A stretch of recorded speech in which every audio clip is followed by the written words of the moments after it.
सब तो पहले वीडियो देखो, बाकी गल बात ते करने। चंगा दीदी, फिर मैं चलदी हां। आ कल दी सब्जी पई ले जा। हैगी सब्जी? हैगी ते फिर दे दो थोड़ी जी। है शुक्र मालिक, शुक्र शुक्र है वाहिगुरू दा। ना रज्जी तू बड़ा शुक्र करदी नहीं रब दा। दित्ता की है रब ने तेनू? ਲੈ ਦੱਸ ਦੀਦੀ, ਸ਼ੁਕਰ ਕਰਨਾ ਕਿਉਂ ਨਹੀਂਗਾ? ਵਾਹਿਗੁਰੂ ਦੀ ਕਿਰਪਾ, 2 ਟਾਈਮ ਦੀ ਰੋਟੀ ਦੇਈ ਜਾਂਦਾ, ਹੋਰ ਮੈਨੂੰ ਕੀ ਚਾਹੀਦਾ?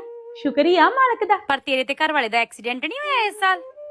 ਆਹੋ ਹੋਇਆ ਹੀਗਾ, ਪਰ ਵਾਹਿਗੁਰੂ ਦਾ ਸ਼ੁਕਰ ਵੇਖ ਲਓ, ਰੱਬ ਨੇ ਐਡੇ ਵੱਡੇ ਐਕਸੀਡੈਂਟ ਚੋਂ ਬਚਾ ਲਿਆ। ਟਰੱਕ 'ਚ ਵੱਜਾ ਸੀ ਟੈਂਪੂ ਉਹਨਾਂ ਦਾ, ਪਰ ਰੱਬ ਨੇ ਹੱਥ ਦੇ ਕੇ ਬਚਾਇਆ ਦੀਦੀ। बचाया कादा? ओते हस्पताल नहीं रहा? ਹਾਂ ਰਿਹਾ ਸੀ ਹਸਪਤਾਲ, ਪਰ ਹਸਪਤਾਲੋਂ ਠੀਕ ਹੋ ਕੇ ਘਰੇ ਵੀ ਤੇ ਆ ਗਿਆ। नाले कहंदे ओते ढिल्ला जा रहिंदा मंजे ते है। ਹਾਂ ਮੰਜੇ ਤੇ ਆ, ਪਰ ਸਾਹ ਤੇ ਚੱਲਣ ਦਏ ਆ ਨਾ ਦੀਦੀ, ਇਹ ਵੀ ਤੇ ਮਾਲਕ ਦਾ ਸ਼ੁਕਰ ਹੀ ਆ। ਦੀਦੀ ਜੇ ਆਪਾਂ ਨਾ ਸ਼ੁਕਰੇ ਹੋਣਾ ਹੋਵੇ ਨਾ, ਤੇ ਫਿਰ ਸਾਡੇ ਕੋਲ 1000 ਚੀਜ਼ਾਂ ਵਾ ਕਹਿਣ ਨੂੰ ਵੀ ਸਾਨੂੰ ਆ ਨਹੀਂ ਮਿਲਿਆ, ਸਾਥੋਂ ਆ ਨਹੀਂ ਹੈਗਾ, ਸਾਥੋਂ ਆ ਨਹੀਂ ਹੈਗਾ। ਪਰ ਜੇ ਉਸ ਮਾਲਕ ਦਾ ਸ਼ੁਕਰ ਕਰਨਾ ਹੋਵੇ ਤੇ ਉਹਦੀ ਕਿਰਪਾ ਵੇਖਣੀ ਹੋਵੇ ਨਾ, ਤੇ ਫਿਰ ਤੇ ਕੱਲੇ ਕੱਲੇ ਸਾਹ ਦਾ ਵੀ ਸ਼ੁਕਰ ਆ ਦੀਦੀ, ਜਿਹੜਾ ਉਹਨੇ ਸਾਨੂੰ ਦਿੱਤਾ। ਜੇ ਸਾਹ ਹੀ ਨਾ ਹੋਣਾ ਤੇ ਫਿਰ ਮੈਂ ਤੁਰ ਸਕਦੀ?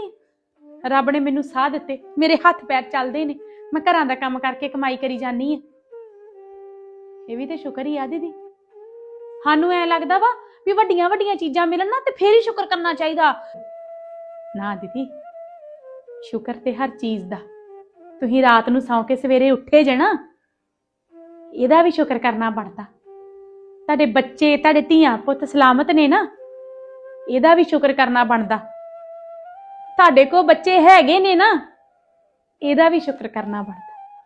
ਤੁਹਾਡੇ ਸਿਰ ਤੇ ਛੱਤ ਆ, ਚਾਹੇ ਵੱਡੀ ਹੋਵੇ ਚਾਹੇ ਨਿੱਕੀ ਹੋਵੇ, ਚਾਹੇ ਝੁੱਗੀ ਕਿਉਂ ਨਾ ਹੋਵੇ ਦੀਦੀ, ਇਹਦਾ ਵੀ ਸ਼ੁਕਰ ਕਰਨਾ ਬਣਦਾ। ਜਦੋਂ 10 ਦਿਨ ਘਰ ਵਾਲਾ ਹਸਪਤਾਲ ਰਿਹਾ ਸੀ ਨਾ, ਮੈਂ ਆਸੇ ਪਾਸੇ ਬਹੁਤ ਲੋਕ ਵੇਖੇ ਦੀਦੀ, ਜਿਹੜੇ ਤਰਲੇ ਲੈਂਦੇ ਸੀ, ਸਾਡਾ ਜੀਵ ਬਚ ਜੇ, ਸਾਡਾ ਜੀਵ ਬਚ ਜੇ। ਉਹਨਾਂ ਕੋਲ ਬਹੁਤ ਪੈਸਾ ਸੀ, ਪਰ ਉਹ ਆਪਣਾ ਜੀ ਨਹੀਂ ਬਚਾ ਸਕੇ। ਇਸ ਕਰਕੇ ਜੇ ਤੁਹਾਡੇ ਘਰ ਦੇ ਸਾਰੇ ਜੀ ਸਲਾਮਤ ਨੇ ਨਾ, ਫਿਰ ਸ਼ੁਕਰ ਕਰਨਾ ਬਣਦਾ। ਸ਼ੁਕਰ ਮਾਲਕ। ਸੋ ਜਦੋਂ ਤੱਕ ਸਾਹ ਚੱਲਦੇ ਨੇ ਦੀਦੀ, ਮੈਂ ਤੇ ਸ਼ੁਕਰ ਕਰੂੰ। ਰੱਬ ਨੇ ਤੁਹਾਡੇ ਵਰਗੇ ਲੋਕਾਂ ਨਾਲ ਮਿਲਾਇਆ। ਸ਼ੁਕਰ ਵਾਹਿਗੁਰੂ, ਸ਼ੁਕਰ।